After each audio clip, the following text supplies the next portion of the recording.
جس نے اللہ کی باندھی ہوئی حدوں سے بار قدم رکھا اس نے اپنے آپ ہی خود ظلم کیا۔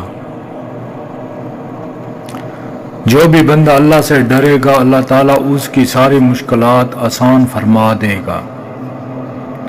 صدقہ فقیر کے سامنے عاجزی سے پیش کرو کیونکہ خوش دلی سے صدقہ دینا قبولیت کا نشان ہے۔ صحت چاہتے ہو تو اتنا کھاؤ کہ آدھی بھوک باقی رہ جائے۔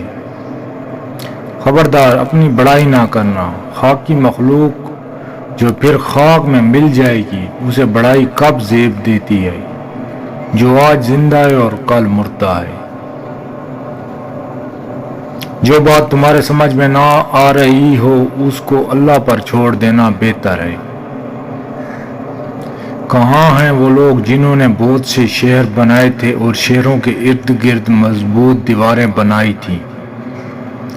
اگر تم تقوی اور پاک دامنی اختیار کرو گے تو تھوڑا عرصہ ہی گزرے گا کہ تمہیں پیٹ بھر کر روٹی اور گھی ملنے لگے گا۔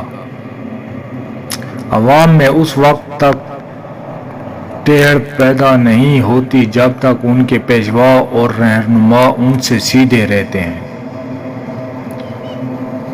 ہر چیز کے لیے کوئی نہ کوئی آفت ہوتی ہے اور ہر نعمت کسی ناگہانی مصیبت کی نظر ہو جاتی ہے۔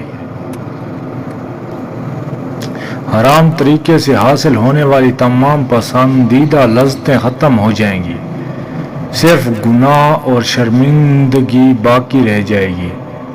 بدکار آخر کار برے انجام سے دوچار ہو کر رہیں گے، جس سے لذت کے بعد آگ ہو بھلا اس کا کیا فائدہ ہے۔ اگر آنکھیں روشن ہیں تو ہر دن روز حشر ہے۔ فقیر کا ایک درہم صدقہ بہتر ہے غنی کے لاکھ درہم صدقہ دینے سے۔ جس نے ایک دن میں 7 عجوہ کھجوریں کھائیں اس کا پیٹ کا ہر مرض مارا گیا، اور جس نے ہر روز 21 کشمش سرخ کھائیں وہ اپنے جسم میں کوئی ناپسندیدہ شکایت نہ دیکھے گا۔